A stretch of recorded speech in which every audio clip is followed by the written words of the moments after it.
10 years ago, I confessed my feelings to him. He said he liked me too, but didn't want to date so young, and suggested we both aim for Harvard/Yale. But a few days later, he got into a rich girl's car. I tried to stop him, and he got out and said coldly, "Your affection is worthless to me. Gwendolyn Gwen Baker can help me climb the social ladder, even if she just wants to play with me. I'd rather be toyed with in luxury than settle for a worthless love." I stood there stunned for a long time, until Gwendolyn Gwen Baker told her driver, "Run her over and claim it on insurance." The roar of the Rolls-Royce engine made my legs weak, and I collapsed to the ground. Gwendolyn Gwen Baker got out, put her arm around him, and looked down at me, saying, "Ha, a poor person." He gave me a deep look and said, "Forget about me." 10 years later, I returned to the city, now a rising star in the business world. It just so happened to be my high school reunion, held at my private club/lounge, and I saw him again. 1. The Obsidian Club was a business I took over when I returned to Riverton. I needed such a high-end venue to entertain Riverton's elite. So I didn't expect the Obsidian Club to make money, its purpose was simply to be a filter. A net worth of over $100 million, or a certain social status, was required to get an invitation. Today's guest was special, Frank Burton, who was in charge of Riverton's economy. He didn't drink alcohol, only tea, and not even expensive tea. After a few casual words, we had already settled on a project worth over $10 billion. He received a call from the city, and since I didn't want to intrude, I left the private booth. Just then, my assistant came over, tall, handsome, and with an extraordinary presence. "Miss Sterling, a second-generation real estate mogul has arrived at the Crimson Lounge downstairs. Would you like to see him?" Brandon Bran Rivers asked with a smile. I glanced at the private booth where Frank Burton was and hesitated for a moment before saying, "Let's go take a look." After all, Frank Burton's calls usually lasted at least half an hour, and I couldn't just wait outside the whole time. And as a businesswoman, I had to connect with leaders from all industries. If Brandon Bran Rivers was the one informing me, the person must have been someone of significance. It was worth meeting them. I went downstairs to the Crimson Lounge, holding a good bottle of wine, and knocked on the door. "Come in," someone called from inside. I opened the door and walked in with a polite but distant smile. But before I could speak, I was stunned. Because I saw familiar faces, very familiar, yet also very strange people. The position facing the door was naturally the head seat. Sitting there was naturally the most important person, Gwendolyn Gwen Baker. 10 years had passed, but I would always remember the scene of being so scared by his Rolls-Royce that I collapsed to the ground, and I also remembered her words, "Ha, a poor person." And then I saw him, Ethan Sawyer. The one who once said my affection was worthless, now sitting next to Gwendolyn Gwen Baker, holding a cute little girl in his arms. 5 years ago, I had seen Ethan Sawyer once in Capital City. At the time, he was discussing business and was being forced to drink. He refused and was slapped. I helped him out, and he said he wanted a drink. He drunkenly told me that he could get drunk on his own, but he wouldn't be forced to get drunk. He said it was a matter of dignity, a bottom line. But he had clearly said that he didn't want to be loved without value, but wanted to be toyed with in luxury. How was it that after 5 years, he suddenly wanted dignity? Then I asked him how much his bottom line was worth. I would buy it. He cried, but stubbornly wiped away his tears, and then said he didn't want money, he would give it to me for free. I told him, "If you dare to give it, I dare to take it." That night, I took him home, but when I woke up, he was gone. I thought about looking for him, even shamelessly wanting to win him back. But in the end, I gave up. Later, I left Capital City and assumed he was still developing his career there, but I didn't expect him to also return to Riverton. "Daddy, Lily, is a nickname, kept for endearment, wants to eat shrimp," the cute little girl suddenly said. Moreover, he was married? So, had he married Gwendolyn Gwen Baker? Gwendolyn Gwen Baker suddenly said, "Here, Lily, is a nickname, kept for endearment, Mommy will get some for you." As she said this, she gave me a provocative look, and then kept staring at Ethan Sawyer. "Old classmate, haven't we seen each other in 10 years? I heard you got into Harvard/Yale back then. How did you end up as a server after a few years? Gwen Baker put a shrimp in the little girl's bowl, and when she looked at me again, her face was full of mockery. Almost 30 and still a server, aren't you ashamed? You should at least be a supervisor. After she finished speaking, everyone else laughed. Everyone present was just like they were 10 years ago, habitually sucking up to Gwen Baker. Their logic was simple. Whoever Gwen Baker targeted, they would target, in order to curry favor and get benefits. When they were students, the benefit might have been a pack of cigarettes that Gwen Baker casually tossed out. But now, perhaps it would be a decent job. For the sake of life, it wasn't shameful, it was understandable. I smiled and put down the wine, looking at Gwen Baker and saying, I just came to deliver a bottle of wine. I hope you have a good time. After saying that, I planned to leave. I had thought about revealing my identity and slapping this young lady's face. But mature business people have the freedom of self-cultivation and wouldn't do something so childish and idiotic. As for Ethan Sawyer, I didn't look at him because it was pointless. He was already married with children, so why bother clinging to the past, let alone being unable to let go? Ashley Sterling, Gwen Baker didn't say you could leave, Chad Stone, who was standing near the door, said at this moment. He had always been Gwen Baker's #1 lackey. He was 10 years ago, and he must be now. Otherwise, he wouldn't be sitting in the position closest to the door. Sitting here made it easier to run errands for Gwen Baker. Gwen Baker also stood up, put her hands on the table, and said, Ashley Sterling, it's been 10 years. Since you happen to be at the high school reunion, let's catch up. I have to work, I said with a faint smile. I'm also working hard to become a supervisor before I turn 30. Then, there was a burst of laughter. 3. I didn't know what they were laughing at. Was being a supervisor at the Obsidian Club worth laughing at? After benefits package, there was a monthly salary of $20,000, plus a 13th month salary at the end of the year, and various subsidies. Was such a job laughable? I carefully looked at them. Their clothes were indeed flashy, but they were just brands that could be bought at any mall. The car keys placed on the table were mostly mid to low-end models. But their eyes were still filled with a sense of accomplishment. Where did their sense of superiority come from?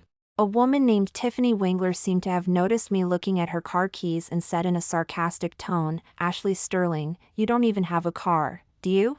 My Ford is only worth a little over $10,000, but at least it has 4 wheels. You're still riding a scooter, right? I rent city bikes, I said truthfully. Because my penthouse apartment was very close to the club/lounge, I usually rode a bike to get around. Then, there was another burst of laughter. It seemed that if I didn't come, they would have no one to make fun of. After all, they were all Gwen Baker's law keys, no one could laugh at each other.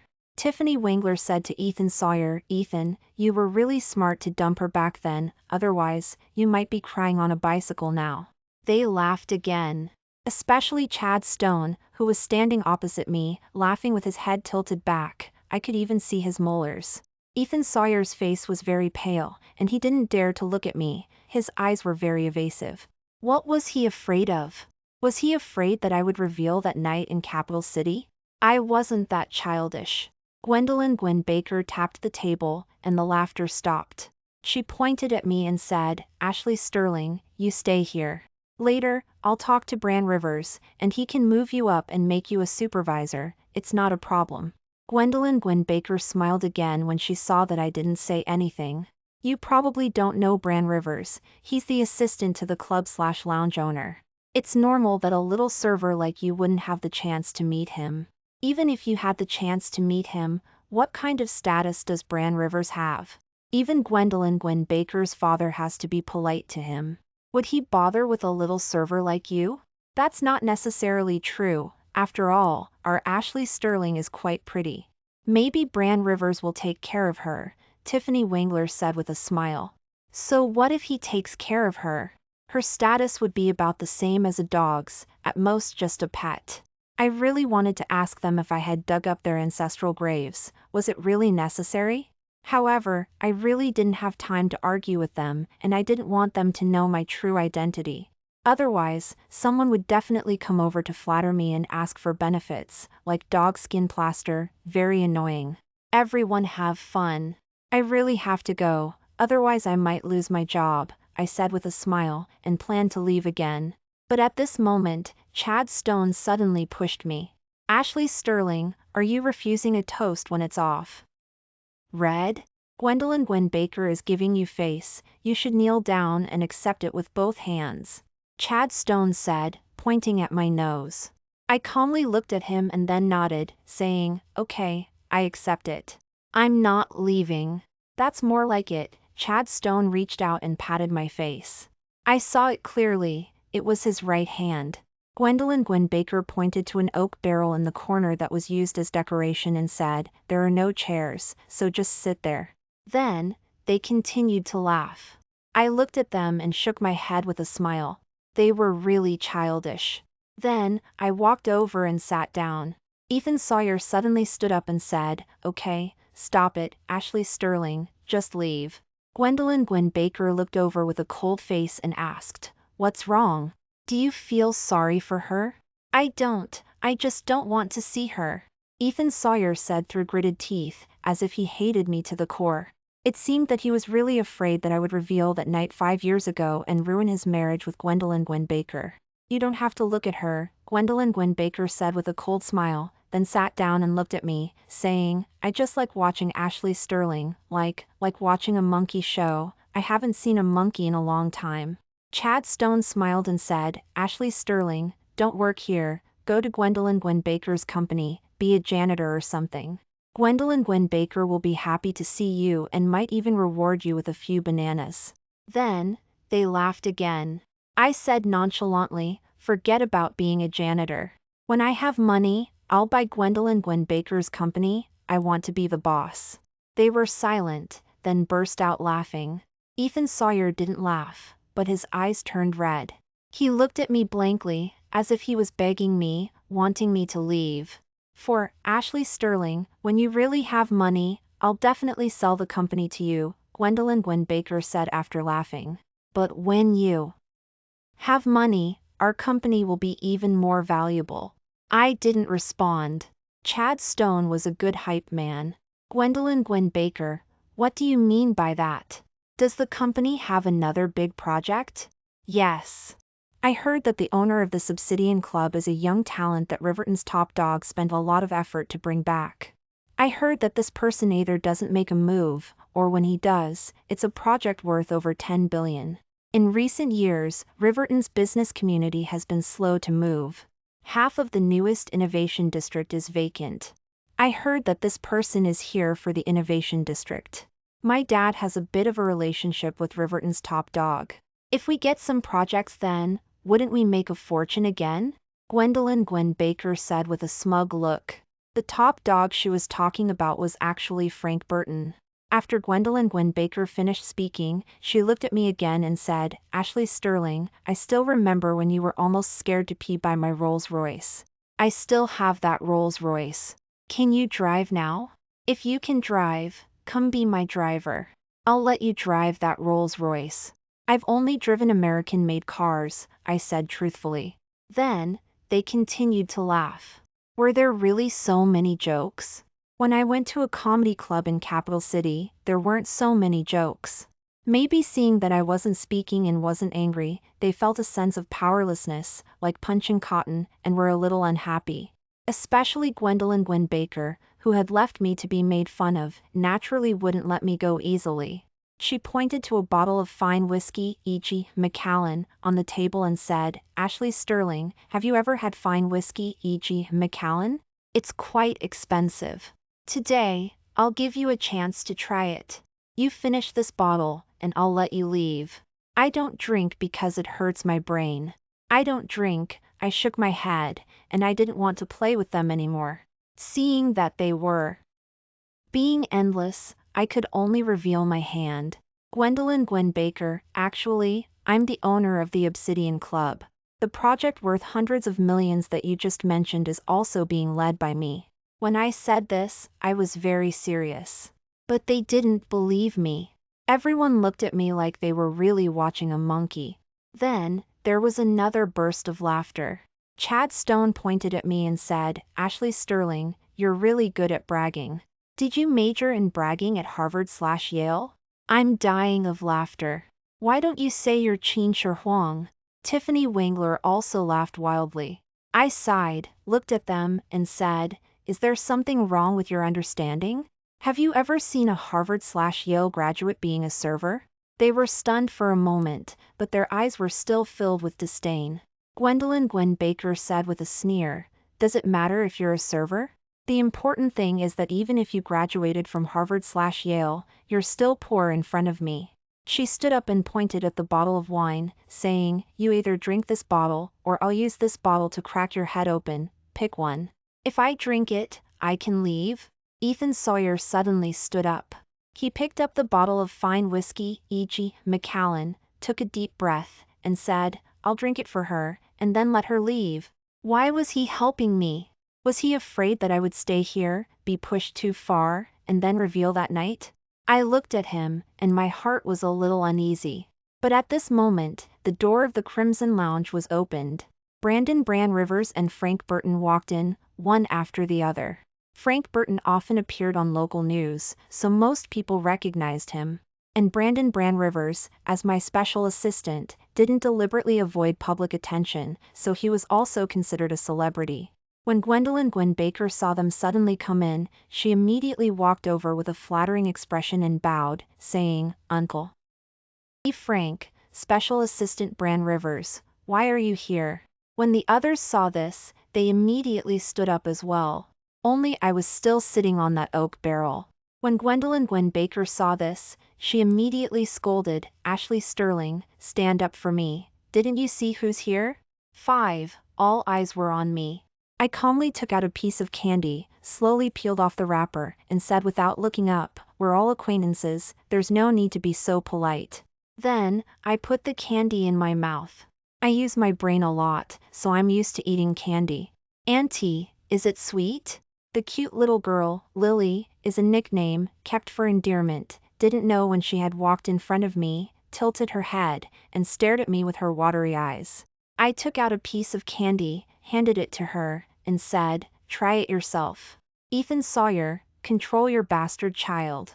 Gwendolyn Baker suddenly scolded, "What kind of place is this, letting a little bastard run around?" Bastard? I was stunned. Ethan Sawyer's face was as pale as paper. He put down the bottle of wine and went to hold the little girl in his arms. What exactly was going on? Just now, Gwendolyn Baker had said that she was the little girl's mother, so how did she become a bastard? While I was thinking wildly, I suddenly felt a headache. Chad Stone had walked over and smashed a bottle over my head. He roared, "You son of a bitch, didn't you hear me tell you to stand up?" He wanted to advance too much, wanting to show his face in front of Gwendolyn Baker, and even more wanting to show his face in front of Frank Burton and Brandon Rivers. With a crash, Ethan Sawyer grabbed the bottle of fine whiskey, e.g. Macallan, and smashed it on Chad Stone's head. "If you touch her again, I'll kill you." Chad Stone covered his head, his hands and face covered in blood, with an incredulous look. And Brandon Rivers, after a brief moment of shock, had already run over and immediately checked my letting out a sigh of relief after seeing that there were no injuries. But he also protected my head in his arms and said to Gwendolyn Baker with a cold face, "You, the Gwendolyn Baker family, I only let you into the Obsidian Club because of your father's sake. How can't you even control your dog?" hitting my boss's head. In the next moment, the whole place was stunned. Just now, they had laughed so enthusiastically, but now their faces were so pale. Brandon Rivers continued, "Listen up, everyone. I'm from the Rivers family of Capital City. She, Ashley Sterling, is the woman I gave up being a president to come and be her assistant. If you touch her today, I'll make sure you all suffer a fate worse than death." The Rivers family of Capital City? Chad Stone and Tiffany Wengler didn't even know what the Rivers family of Capital City was. But Gwendolyn Baker's face had already turned as white as paper. She said tremblingly, "The Rivers family of Capital City? The Bran Rivers family with 8 people in the cabinet over 3 generations? Frank Burton also walked up to me and asked with some anxiety, "Little Ashley, should we go to the hospital first? We can talk about the project after you're okay. As for these people, I can take care of them." Uncle Frank, are you mistaking me for someone else? This Ashley Sterling is just a poor person, a good-for-nothing who was almost scared to pee by me 10 years ago. Gwendolyn Gwen Baker asked with a trembling voice. Frank Burton glanced at her coldly and said, "Your father said that he wanted to participate in this construction project. I told him that the contractor would be chosen by little Ashley. This is the little Ashley that I worked so hard to bring back, President Ashley, Ashley Sterling." 6. At this moment, the Crimson Lounge was silent, so quiet you could hear a pin drop. Even when Ethan Sawyer looked at me, his eyes were filled with shock and a little bit of resentment. I sighed and then said, "Old Frank, let's talk later, I'm done for today."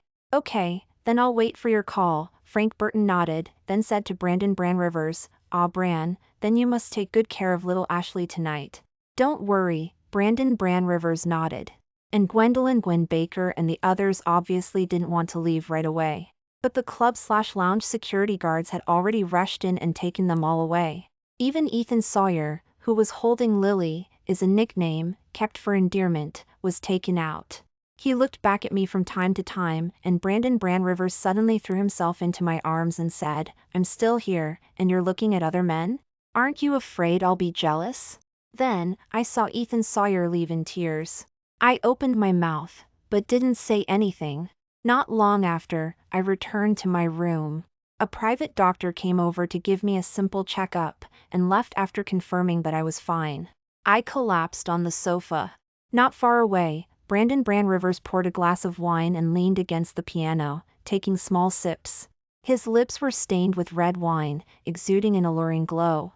Actually, I hadn't been with a man since I ran into Ethan Sawyer 5 years ago. Brandon Bran Rivers wanted to try with me, but gave up because he was going to have a marriage alliance after all. Actually, I would often find some men, handsome and with good bodies, but I would just look at them and not feel any interest. "That guy, do you know him?"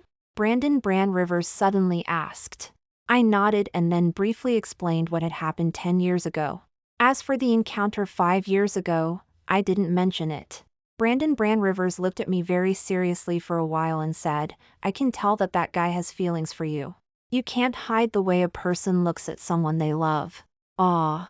I was stunned for a moment, then smiled wryly. "It's pointless to talk about this, he already has a child. Pick you. He a ready-made one, saves you from having to give birth." Brandon Bran Rivers rolled his eyes at me. "Get out," I sighed. But he did seem to want to protect me today, and after I was hit, he helped me hit Chad Stone. I couldn't figure out what Ethan Sawyer was thinking. "Find someone to investigate, or ask him yourself." Brandon Bran Rivers put the glass of wine on the piano and said, "I'm leaving, you think about it yourself, I'm going to pick up girls." Investigate? Forget it. I'll just ask him myself.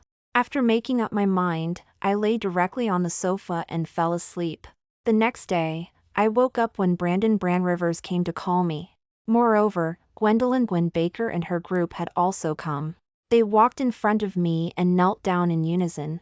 Gwendolyn Gwen Baker directly slapped herself and said, "President Ashley, I was wrong, please don't take it to heart. If you're not satisfied, punish us." 7. I leaned on the sofa, still a little groggy. After all, I had just woken up. Brandon Bran Rivers helped me wipe my face with a wet towel. Anyone who didn't know would really think we had something going on. I calmed down for a moment before looking at Gwendolyn Gwen Baker and the others and saying, "Get up, I won't hold what happened last night against you." As a businesswoman, even if I wanted to take revenge, I wouldn't say it. There's a saying that a dog that bites never barks. People who are noisy all day long are never very capable. And people who really do big things never reveal their intentions to their opponents. "You really won't hold it against us?" Gwendolyn Gwen Baker asked incredulously. After all, as a rich second generation who rampaged through Riverton, he was always someone who held grudges. I nodded and said, "You might not be happy to hear this, but the fact is that you're not worthy of being my enemy, you can leave." Except for Gwendolyn Gwen Baker, the others didn't have much change in expression. Gwendolyn Gwen Baker hesitated for a moment and asked, then President Ashley, what about our cooperation? I'll discuss the cooperation with your father, it's not something you can decide, I said with a smile. I'm a businesswoman, I won't do things that harm both sides' interests because of our conflict, it's not worth it, so you can leave with peace of mind.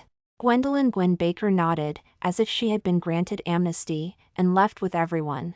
After the door closed, my face changed. I looked at Brandon Rivers and said, Chad Stone slapped me with his right hand. Understood. Brandon Rivers took out his phone, dialed a number and said, get a bear's paw, the right one. I also said, the Gwendolyn Gwen Baker family should also go bankrupt.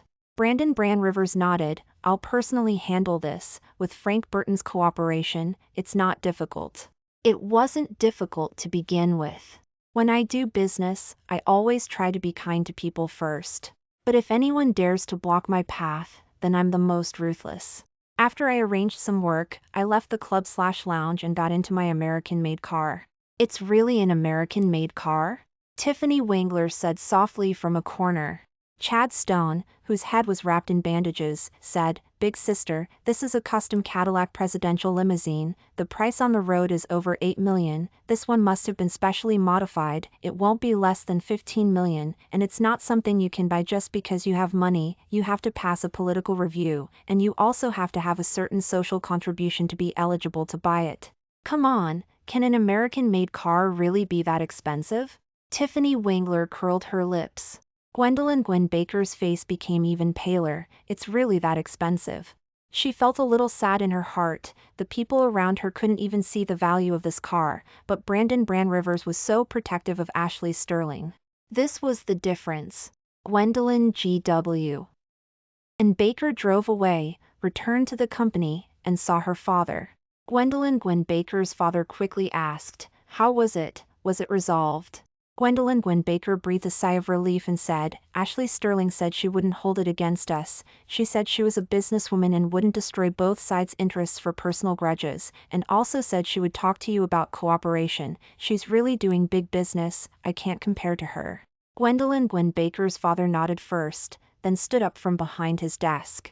He asked loudly, you said Ashley Sterling won't hold it against us and also wants to talk to me? Yes, Gwendolyn Gwen Baker nodded. Gwendolyn Gwen Baker's father slammed the table and said, I just checked this President Ashley, she's kind to people on the surface, but everyone who has offended her has come to a bad end. A young master in Capital City was set up by her and eliminated abroad in 2.5 years, he even lost his life. Gwendolyn Gwen Baker asked in disbelief, Dad, aren't you overthinking it? Don't wander around for now, just stay in the company, I'll send people to protect you, I'll talk about it after I solve this matter. Gwendolyn Gwen Baker's father said quickly. But at this moment, Gwendolyn Gwen Baker's phone rang. He answered it, and the sound of Tiffany Wengler's crying came from the other side. Gwendolyn Gwen Baker, come quickly, something happened to Chad Stone, we were hit by a car, Chad Stone's right hand was crushed. 8. What? Gwendolyn Gwen Baker said sharply. Who did it? Do you know them? I don't know, just an ordinary office worker, Tiffany Wengler said. Gwendolyn Gwen Baker said, send him to the hospital first. She hung up the phone and saw that Gwendolyn Gwen Baker's father was still there. Gwendolyn Gwen Baker's father asked, what's wrong? Gwendolyn Gwen Baker explained it simply. Gwendolyn Gwen Baker's father frowned and pondered for a moment. I'll send people to protect you, go to the hospital and take a look, ask him in person, say something nice, that Chad Stone is easy to fool, he can be useful. Not long after, Gwendolyn Gwen Baker arrived at the hospital. And Chad Stone's surgery was also over. Gwendolyn Gwen Baker waited until it was dark before he woke up. Gwendolyn Gwen Baker immediately asked, and after Chad Stone calmed down for a moment, he stared and said, I patted Ashley Sterling's face with my right hand. Hiss. So ruthless? Gwendolyn Gwen Baker took a deep breath, and then went to talk to her father. Not long after, she came back and talked to Chad Stone for a long time. And at this time, I finally found Ethan Sawyer. He was quite difficult to find, it took me a whole day to find out that he actually lived in the suburbs. And when I went, only Lily, is a nickname, kept for endearment, was home alone. He still remembered me and opened the door for me. The little girl was so cute, calling me auntie in a childish voice, and even washed fruit for me. But when I was eating an apple, she swallowed her saliva greedily. It was enough to see that eating fruit was usually a luxury for this child. I had the bodyguard buy fruit and snacks and then looked around the small house of about 20 square meters. It was very small, but very clean, but it still had a fishy smell. Because the neighbors on the left and right were all smelly. I went to see Ethan Sawyer's bedroom. There was only a very small bed. Then I also saw a string of Buddhist beads on his bedside. I picked up the Buddhist beads, but Lily, is a nickname, kept for endearment, immediately said, "Auntie, you can't touch Daddy's things." Daddy said that besides Lily, is a nickname, kept for endearment, this is Daddy's most precious thing. The most precious thing? This was what I gave to Ethan Sawyer 10 years ago. It was a relic left to me by my mother. It wasn't worth much, but he had kept it all along. And he was always handling it, even wearing gloves so as not to damage the wood. The white gloves were right there on the nightstand. My heart ached, and looking at Lily, I felt like I finally understood the truth. Just then, Ethan Sawyer came back. He rushed in, his eyes red, tears streaming down his face. He picked up Lily and backed away. "What are you doing here?" Ethan Sawyer asked, biting his lip. I took a deep breath and stood up, my voice trembling. "Lily is none of your business," Ethan Sawyer almost shouted. Seeing him like this only confirmed what I suspected. "Can you really keep it from me?" I retorted. Ethan Sawyer seemed to lose all strength, collapsing to the ground with Lily in his arms, crying, "She's my brother's, but he and his wife died in an accident." "Why didn't you say anything? You've been raising her in this environment for 5 years?" I was angry and remorseful. Ethan Sawyer's voice trembled as he said, "After that night 5 years ago, I went looking for you, but I saw you bringing different men home, and then I was speechless, then said coldly, you humiliated me 10 years ago, choosing Gwendolyn Gwen Baker. Am I not allowed to find other men? 10 years ago, 10 years ago." Ethan Sawyer cried, then laughed. He looked up at me, his eyes full of sorrow. "Ashley Sterling, you may never know, but I secretly liked you the first time you helped me with my studies. I didn't dare confess, and later, I couldn't be with you because Gwendolyn Gwen Baker was pursuing me. If I had agreed to be with you, she would have made trouble for you." He cried as he laughed. Later, as we were about to graduate, we made plans to go to Harvard/Yale, but Gwendolyn Gwen Baker found me. She said she wouldn't force me to be with her, but I had to reject you, otherwise she would lose face. She said if she lost face, she would make sure something happened to you before the college entrance exams. I had no choice but to agree. Hearing T.S., I couldn't help but cry. Even though I had already guessed the general idea, I still couldn't hold back my tears. He continued, "Gwendolyn Gwen Baker said that even after the exams, I couldn't be with you, not ever, or she would find a way to ruin you. Her family has so much money." I was scared. He wiped away his tears and said, later, "This affected my grades. Although I still got into Capital City, I secretly went to see you, but I didn't dare approach you. I was afraid I wouldn't be able to resist, and that would hurt you." Ethan Sawyer finally looked at Lily and said, "If I hadn't seen you with so many men, I would have been willing to risk it all and explain everything to you for Lily's sake." I didn't know what to say. Ethan Sawyer continued, "Ashley Sterling, I remained celibate for you for 5 years. After giving myself to you that one time, I remained celibate for another 5 years, but you already have Brandon Bran Rivers by your side, and Brandon Bran Rivers is just a good friend, and he's going home for an arranged marriage." I quickly explained, "Ethan, I was wrong about those men, and I didn't sleep with them. Give me a chance to make it up to you both."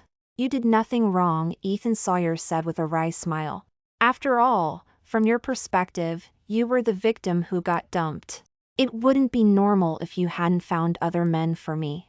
He quickly explained, "I didn't really want to go to the high school reunion yesterday, but Lily is about to start kindergarten, and I wanted to find her a new environment, so I wanted to connect with some classmates, to look for a new job.